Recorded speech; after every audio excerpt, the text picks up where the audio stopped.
그래도 이렇게 우산을 들고 본당으로 오는데 우리 이호피 집사님이 우산을 들고 끌차를 끌고 막 오시는 거예요. 그래가지고 너무 힘들어 보이셔가지고 잘 도와드리진 못했지만 그렇게라도 정말 교회 오는 거를 기뻐하시고 이렇게 하나님께 예배드리는 걸 사랑하시는 모습을 보니까 제가 참 잘 준비하지 못한 것도 참 죄송하다라는 생각이 많이 들었습니다. 우리 박성정 원장님도 우산 들고 가방 들고 이게 동시에 잘 안 되잖아요. 이미 그런데 그걸 들고 또 열심히 오시고 하시는 모습을 보면서 하나님을 향한 사랑이 이렇게 우리 원장님들을 통해서 이렇게 저에게 다가오는 걸 느끼는 오늘 하루였습니다. 우리가 지금 주기도문으로 함께 말씀을 나누고 있습니다. 그리고 지난주에 하늘에 계신 하나님이 어떠한 분이신지에 대해서 함께 말씀을 나눴죠. 그리고 하늘에 계시다라는 의미는 공간적인 하늘이 아니다. 그렇죠? 공간적인 하늘이 아니고 초월적이신 하나님, 그리고 영원하신 하나님을 의미하는 거다라는 말씀을 함께 나눴습니다. 그리고 하늘에 계신 하나님은 어떤 하나님이에요? 하늘에 계시기 때문에 우리의 모든 걸 지켜보고 계시고 심지어 우리의 마음까지도 다 통찰하시는 하나님이시다. 그렇기 때문에 우리가 기도하러 나갈 때 모든 것을 겸손히 내려놓고 그리고 숨김없이 하나님 앞에 기도하는 것이 중요하다라는 것을 함께 나눴습니다. 그리고 하나님 앞에서 우리가 다양한 모습으로 섬길 때에 사람들은 알아주지 못하고 때로는 사람들이 손가락질 할 때도 있죠. 그렇지만 누군 아세요? 하늘에 계신 하나님은 아신다. 그렇기 때문에 우리는 사람에게서 듣는 칭찬이 아니라 하나님에게서 듣는 그러한 칭찬과 그리고 영원한 상급을 바라보며 우리가 하나님의 충성되이 감당해야 된다라고 말씀을 나눴습니다. 그리고 마지막으로 하늘이라는 공간, 하나님의 통치의 영역이 있다는 것. 그렇기 때문에 우리는 그 영원한 공간, 영원한 자리를 꿈꾸며 그 영원한 자리에 함께할 것을 믿으며 살아가야 된다는 것을 말씀 속에서 함께 살펴보았습니다. 오늘은 하늘에 계신 하나님에 이어서 예수님께서 이렇게 부르라고 말씀하셨죠. 하늘에 계신 우리 아버지, 그렇죠? 우리 아버지를 부르며 기도하라고 말씀하고 있습니다.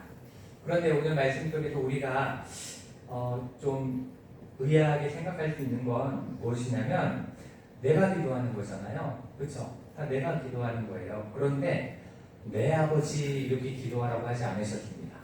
어떻게 기도하라고 하세요? 우리 아버지 이렇게 기도하라고 예수님께서는 말씀하고 있는 걸 우리가 보게 됩니다.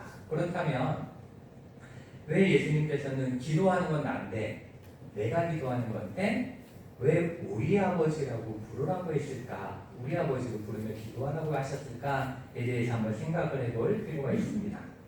우리가 이 우리 아버지라고 기도하라고 하신 이 예수님의 말씀을 잘 이해하기 위해서는 무엇보다도 먼저 하나님께서 나를 얼마나 사랑하시는가, 하나님께서 나를 얼마나 많이 사랑하시는지를 먼저 깨달아야 됩니다. 나에 대한 생각을 할 수 있어야 됩니다. 우리가 항상 고백하듯이 하나님께서는 우리 한 사람 한 사람, 그렇죠? 나를 너무나 사랑하십니다. 그렇기 때문에 우리가 하나님이 보시기에 잘나서 하나님 앞에 당당하기 때문에 우리가 선택된 것이 아니라 부족하고 연약하지만 여전히 죄인이었지만 그럼에도 불구하고 우리를 너무 사랑하셔서 우리를 부르셨다라는 것을 우리가 믿음으로 고백합니다. 심지어 우리를 너무나 사랑하셔서 자신이 가장 사랑하는 아들을 십자가에 달려 죽기까지 우리를 사랑하셨다 이렇게 말씀을 하고 있습니다. 그래서 로마서 5장 8절 말씀을 보시면 우리 한번 찾아보실까요? 로마서 5장 8절.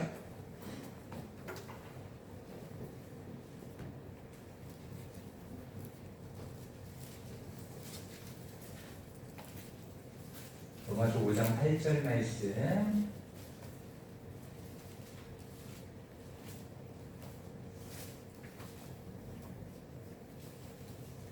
제가 좀 찾기 어려운 성경 구절은 잘 안 찾자고 하고요. 이건 좀 쉬우니까 함께 한번 읽으면 좋을 것 같아서 5장 8절 말씀 우리 함께 한 목소리 한번 읽어보겠습니다. 시작.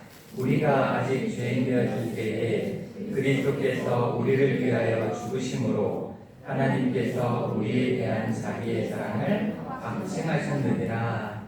아멘. 여기 말씀에서처럼 우리가 의인이 되었기 때문에 하나님이 우리를 사랑하신 것이 아니라 죄인 되었을 때에 이미 사랑하셨다, 이렇게 분명하게 말씀하고 있습니다.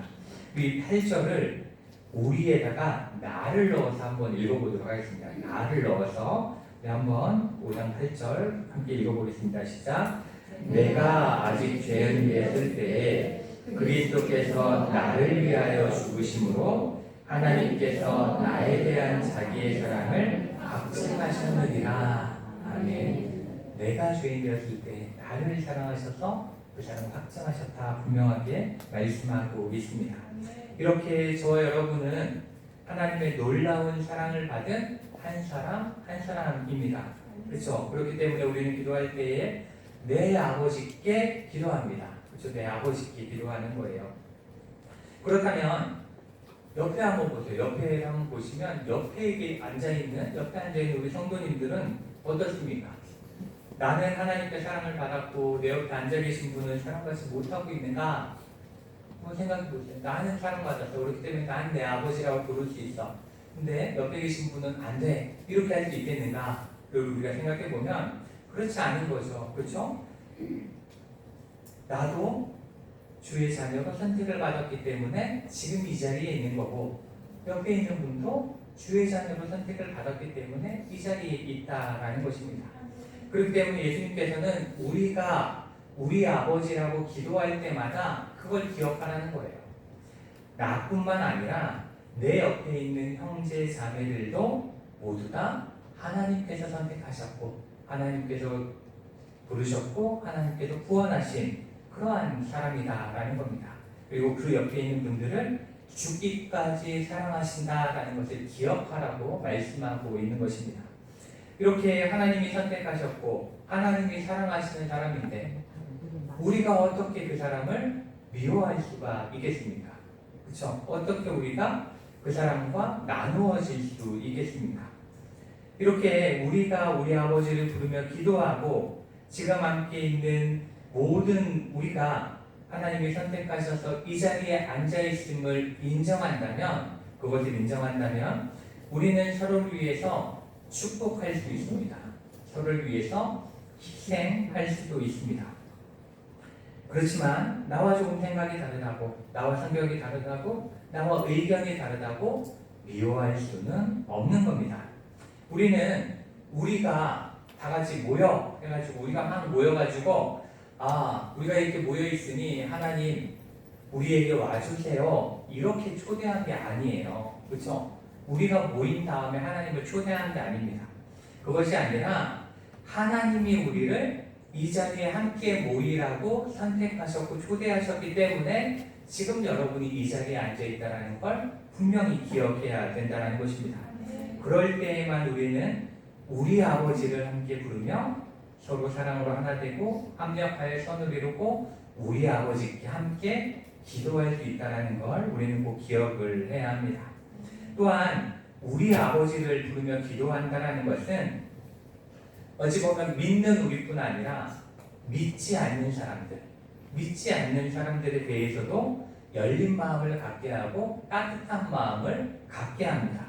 왜냐하면 하나님께서는 나를 그리고 우리를 다 하나님의 때에, 그렇죠? 하나님이 정하신 때에 은혜 받게 하셨고 주님의 자녀로 삼아주셨다는 걸 우리는 기억합니다.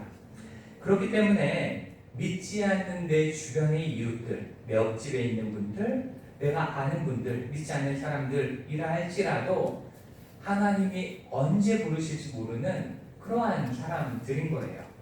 그렇기 때문에 우리는 그들도 하나님께서 부르시는 그 시간이 속히 임하기 위해서 기도해야 하는 것입니다. 믿지 않는 사람이라 할지라도 언제든 하나님의 자녀, 결국 하나님의 자녀는 뭐예요? 내 형제 자매인 거잖아요. 내 형제 자매가 될 수 있음을 알기 때문에 그들을 위해서 더욱 축복하며 기도하게 된다는 거죠. 우리 아버지라고 기도할 때에 이것이 가능한 것입니다. 우리가 마태복음 20장에 보시면 포도원 주인에 대한 비유가 나옵니다. 포도원 주인에 대한 비유가 나오는데 거기서 이 포도원 주인은 이른 아침에 나가서 일꾼을 찾습니다. 일꾼을 찾고 그 후에도 아침에 찾고 조금 더 있다가 찾고 점심에 찾고 조금 더 있다가 찾고 이렇게 해서 거의 일이 이제 끝날 시간까지 사람을 찾으러 나가는 모습을 우리가 볼 수가 있습니다.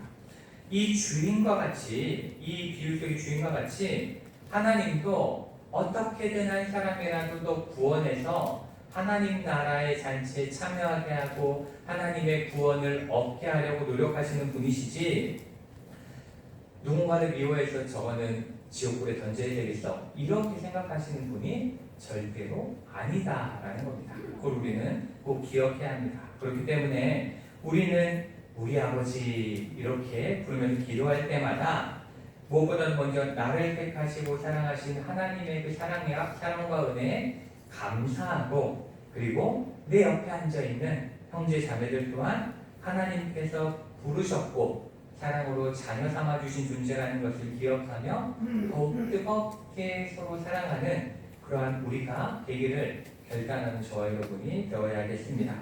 또한 믿지 않는 자들에게도 하나님께서 그들에게도 우리 하나님이 되어주시기 위해서 기도해야 돼요. 저건 믿지 않으니까 지옥에 나가라 이렇게 이야기하는 건 우리 아버지라고 기도하는 자의 기도의 태도가 아닌 겁니다. 다른 사람을 대하는 태도도 아니다라는 걸 우리가 기억을 해야 합니다. 다음으로 예수님은 하나님을 우리 아버지라 부르며 기도하라고 말씀하셨습니다. 그렇죠? 아버지라 부르며 기도하라고 하셨는데 우리가 이 하나님을 아버지라 부르라는 이 예수님의 말씀을 들을 때에는 꼭 주의해야 될 두 가지가 있습니다. 두 가지 꼭 염두에 두고 이 말씀을 살펴봐야 되는데 그 첫 번째는 아버지 이렇게 부를 때 남성으로서의 아버지를 생각하면 안 된다라는 거예요. 아버지는 남자야.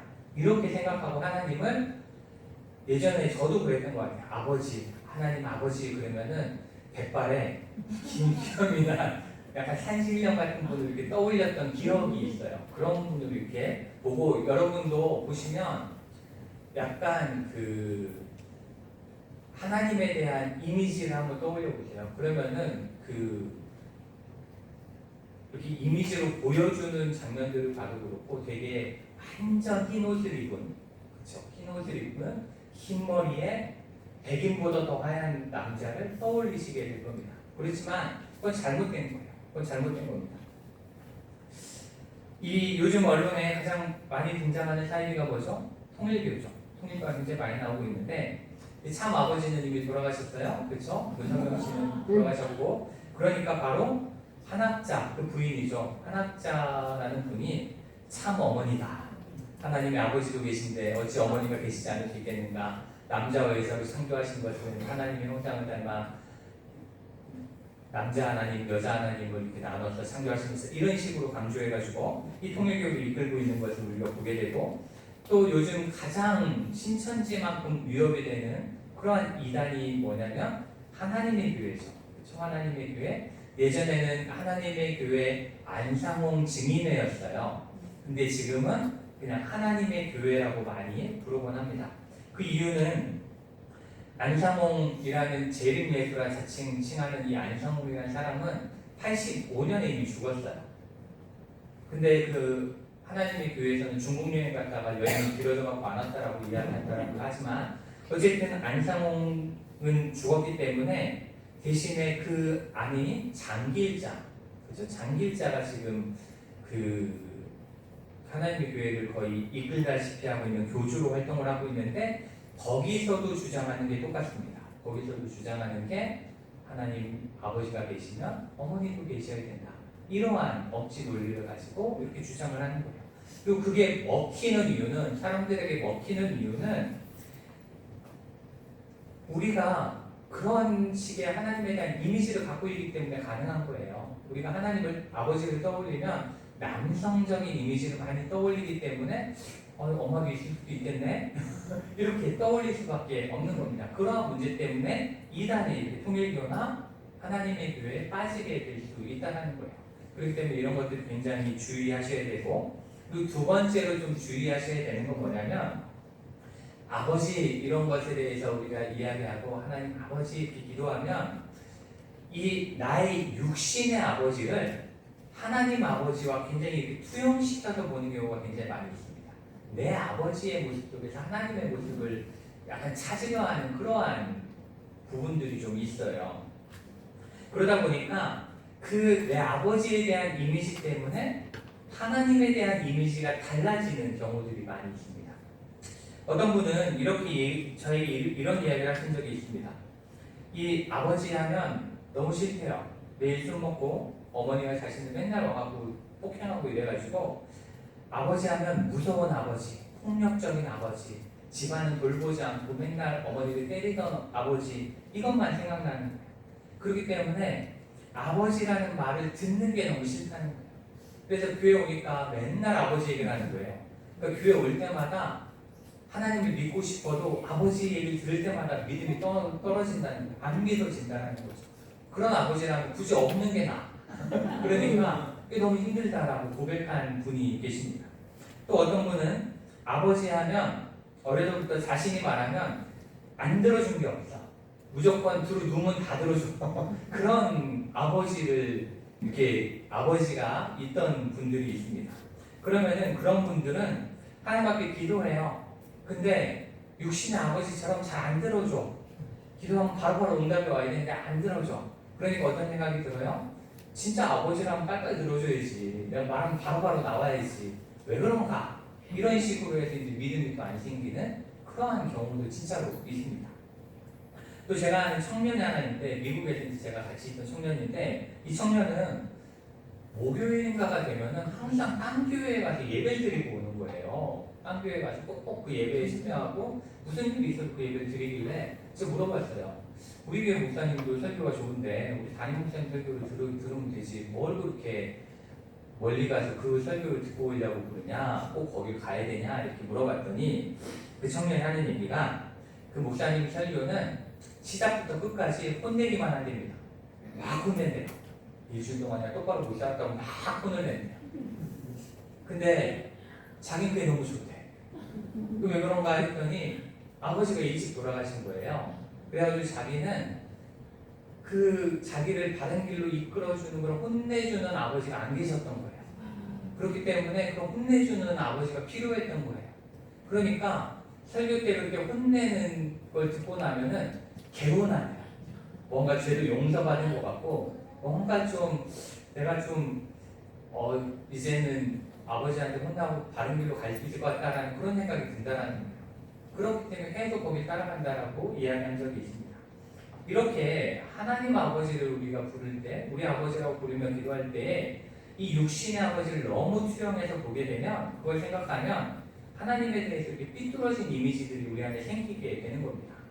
그렇기 때문에 우리는 하나님 아버지에 대해서 바로 알기 위해서는 눈으로 보이는 아버지가 아니라 성경에서 아버지를 뭐라고 표현하고 있나, 성경에서 하나님을 왜 아버지라고 표현하고 있나, 그거를 우리가 이해할 수 있어야 바른 하나님을 찾고 바른 아버지께 기도할 수 있음을 기억해야 합니다. 그렇다면 성경은 하나님에 대해서 어떠한 아버지의 모습을 보이고 있는지 몇 가지만 살펴보도록 하겠습니다. 먼저 시편 2편 7절을 보시면 제가 읽어드릴게요. 내가 여호와의 명령을 전하노라. 여호와께서 내게 이르시되 너는 내 아들이라. 오늘 내가 너를 낳았도다. 이렇게 말씀하고 있습니다. 여기서 우리가 알 수 있는 것은 하나님이 아버지다라는 건 어떠한 의미냐면 우리의 창조주시다라는 거예요. 우리를 만드신 분이 하나님이시다라는 것이고 우리는 하나님께서 만드신, 하나님이 창조하신 하나님의 아들과 딸이다. 그렇게 창조주 하나님을 우리가 기억할 수가 있어야 합니다. 그렇기 때문에 이러한 창조주로서의 아버지를 알게 되면 아이를 낳기 위해서, 자녀를 낳기 위해서 어머니 하나님도 필요하다는 말은 궤변이라는 걸 우리가 알 수가 있는 거죠. 그리고 그것을 믿을 필요도 없고 믿어서도 안 된다는 걸 알게 되는 겁니다.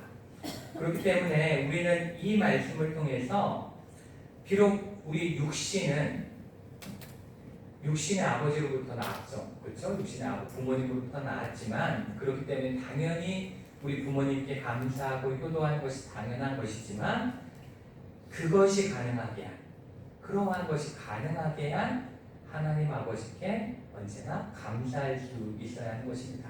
우리를 언제나 창조하시고 지금 내가 있게 하신 하나님, 그리고 내 부모님이 있게 하신 하나님께 감사하는 우리가 되어져야 합니다. 그리고 다음으로 출애굽기 4장 22절로 23절 말씀을 보시면, 자, 읽어드리겠습니다. 너는 바로에게 이르기를 여호와의 말씀에 이스라엘은 내 아들 내 장자라. 내가 내게 이르기를 내 아들을 보내주어 나를 섬기게 하라 하여도 내가 보내주기를 거절하니 내가 내 아들 내 장자를 죽이리라 하셨다 하시니라. 이렇게 말씀을 하고 계십니다. 여기 보시면 너는 바로에게 이르기를 여호와의 말씀에 이스라엘은 내 아들 내 장자라, 이렇게 말씀하고 있는 겁니다. 이 제자들이 처음 이 기도에 대한 말씀을 들었을 거잖아요. 그렇죠?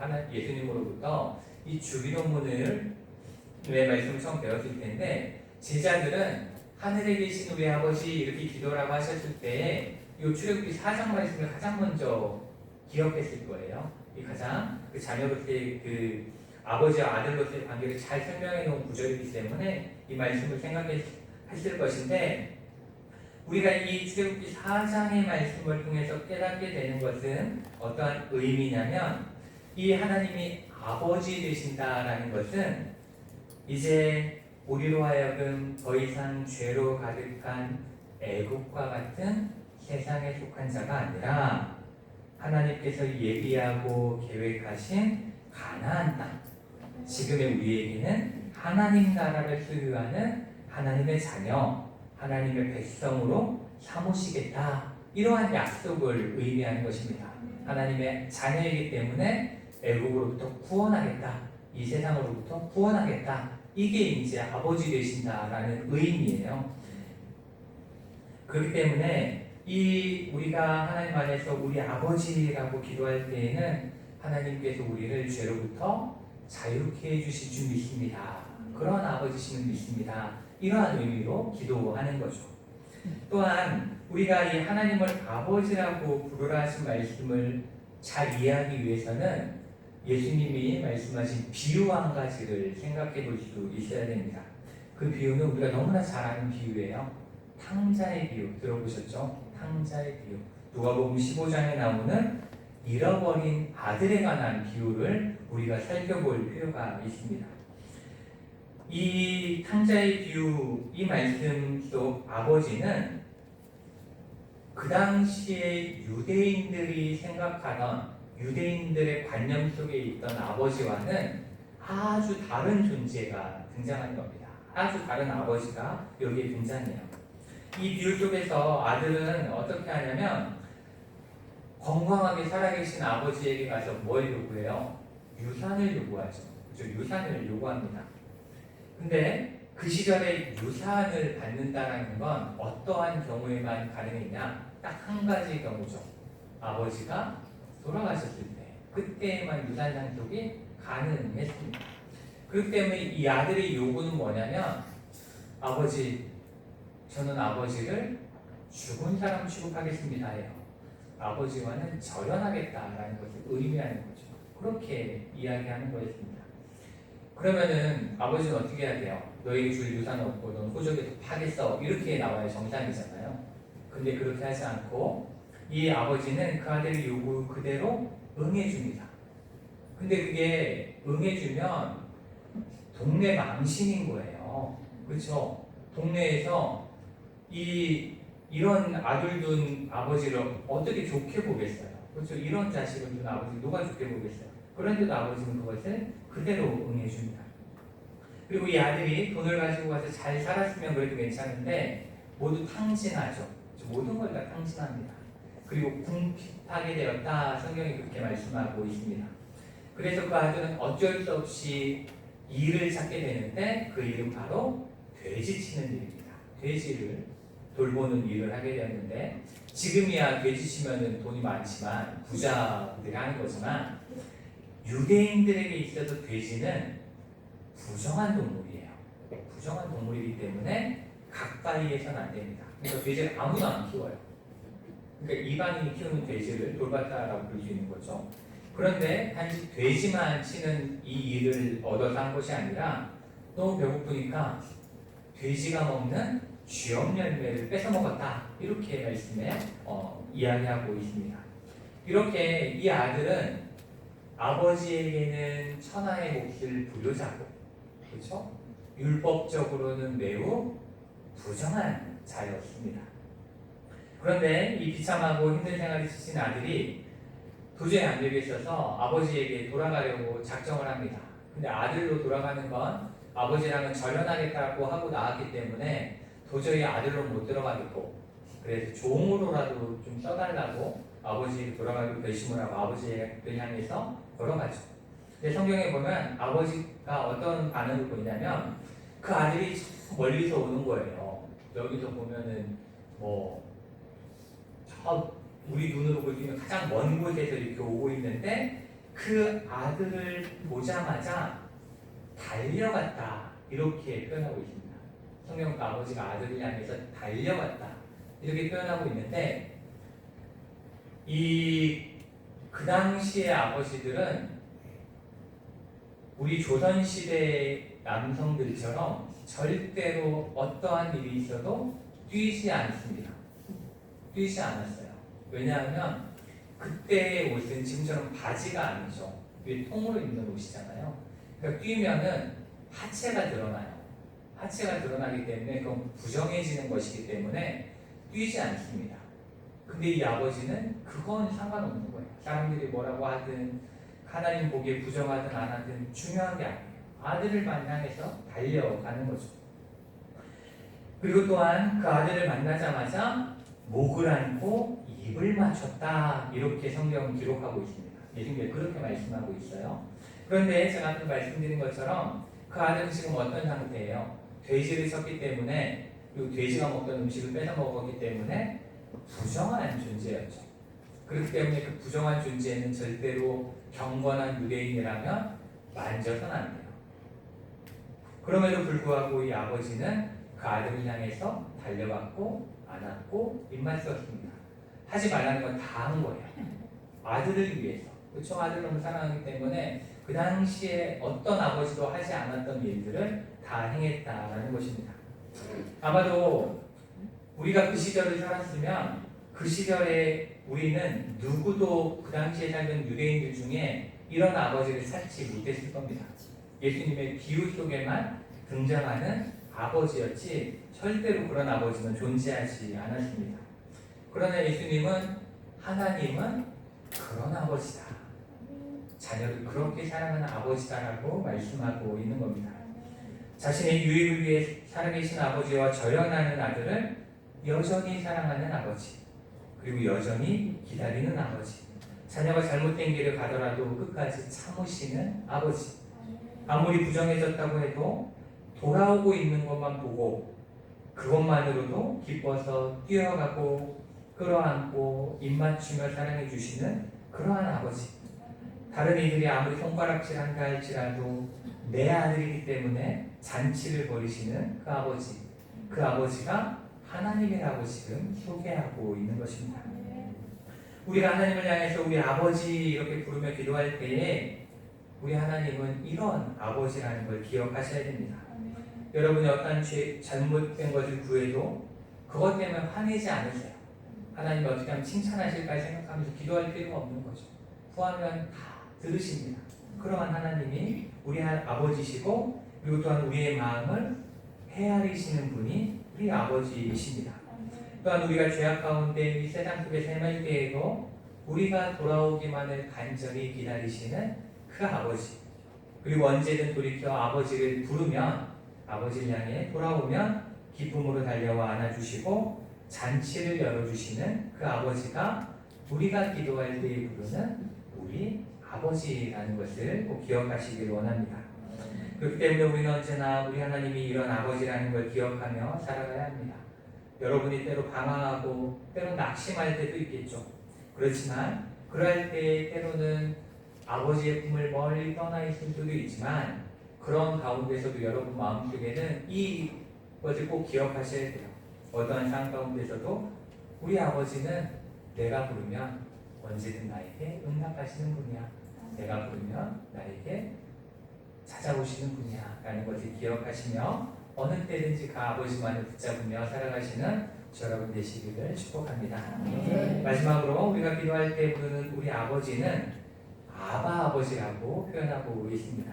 예수님은 우리에게 하나님을 부를 때 아바 아버지라고 부르라 이렇게 말씀을 하십니다. 근데 이 아바는 아람어예요. 아람어인데 이 말은 우리가 그 아이들이 아버지를 향해서 부르는 아빠와 발음도 똑같고 의미도 똑같습니다. 매우 친밀할 때, 어린아이 때 아버지를 부를 때 아빠라고 똑같이 부릅니다. 아바라고 부르는 거죠. 이 말씀을 통해 우리가 깨닫게 되는 것은 우리 하나님은 어려운 분이 아니라는 거예요. 무서운 분이 아니다라는 걸 분명하게 말씀하시는 것이고, 갓난 아기를 바라보는 아버지의 시선처럼 언제나 친밀하게 다가오시는 분이 우리 하나님, 우리 아버지시다라고 말씀하고 있는 것입니다. 그렇기 때문에 우리가 아빠, 아버지 이렇게 부르면 하나님은 언제나 사랑의 눈으로 여러분을 바라보시고 응답하십니다. 이 유튜브에 보면은 슈퍼맨이 된 아빠 뭐 이런 이 영상이 좀 있어요. 이렇게 짧은 영상들인데 그 무슨 내용인가 이렇게 보면 아빠들이 아기들이 실수할 때 그걸 순간적으로 발견해가지고 보호하는 그런 내용입니다. 이렇게 아빠가 TV를 보고 있다가도 아기가 침대에서 떨어지다 보니까 갑자기 아기를 이렇게 탁 끌어안는다거나 뭐가 이렇게 아기를 향해 떨어질 때 갑자기 어디선가 뛰어와서 아기를 끌어안는다거나 뭐 이런 것들에 대한 이렇게 영상을 모아놓는 게 이제 슈퍼맨이나 아빠 뭐 이런 영상이더라고요. 이게 어떻게 가능했겠는가? 를 생각해보면 아빠가 딴 걸 하고 있어도 언제나 그 시선 어디에 있는 거예요? 아기에게 있는 거예요. 자기 자녀에게 있다는 것. 그렇기 때문에 그게 가능하다라는 거죠. 이와 같이 우리가 부르는 아빠, 아버지도 그러한 분이다라는 것을 예수님 말씀하고 있고, 그런 아빠를 향해 믿음으로 기도하라 이렇게 우리에게 말씀하고 있는 겁니다. 그리고 그것에 대해서 대표적으로 우리에게 설명하고 있는 말씀이 있는데 이사야 43장에 보시면 이렇게 하나님을 표현합니다. 내가 물 가운데로 지날 때에 내가 너와 함께 할 것이라. 강을 건널 때에 물이 너를 침몰하지 못할 것이며 내가 불 가운데로 지날 때에 타지도 아니할 것이요 불꽃이 너를 사르지도 못하리니 이렇게 말씀하고 있습니다. 이게 어떠한 의미겠어요? 물 가운데로 지날 때에도 왜 빠지지 않겠어요? 하나님이 콧대를 보고 있으니까. 그렇죠? 강을 건널 때에도 침몰하지 못할 것이다 라는 건 뭐예요? 강을 건널 때에도 하나님이 보고 계시다라는 거예요. 그렇죠? 불 가운데로 지날 때에 타지 않는다는 게 어떤 의미예요? 그때에도 하나님은 보고 계시다라는 거죠. 언제나 모든 시선은 여러분을 향해, 나를 향해 있다는 것을 분명하게 말씀하고 있는 것입니다. 그렇기 때문에 그 믿음을 가지고 그 하나님이라고 말씀하시잖아요. 그러니까 우리는 언제나 그 아버지를 부르며 기도해야 될 줄 믿습니다. 우리 오늘 말씀을 통해서 우리가 기도할 때 부르는 우리 아버지가 어떠한 아버지인지에 대해서 그 의미를 한번 생각하며 말씀을 나눴습니다. 오늘 나눈 말씀처럼 우리가 언제나 기도할 때마다 우리 아버지를 부르며 기도하기를 원합니다. 그리고 그 말씀의 의미를 잘 기억하며 우리를 택하신 아버지, 우리를 부르신 아버지, 우리를 창조하신 아버지, 우리를 구원하시는 아버지, 그리고 언제나 사랑하시는 아버지, 매일 우리에게 모든 시선을 두시는 그 아버지께 기도함으로 우리에게 기쁨으로 언제든 응답하시기를 원하시는 그 하나님의 놀라운 은혜를 매일매일 경험하시는 저 여러분 되시기를 주님의 이름으로 축복합니다. 이 시간 그러한 하나님의 사랑이 우리와 함께하기 위해서 함께 찬양하는 이 시간 되기를 원합니다.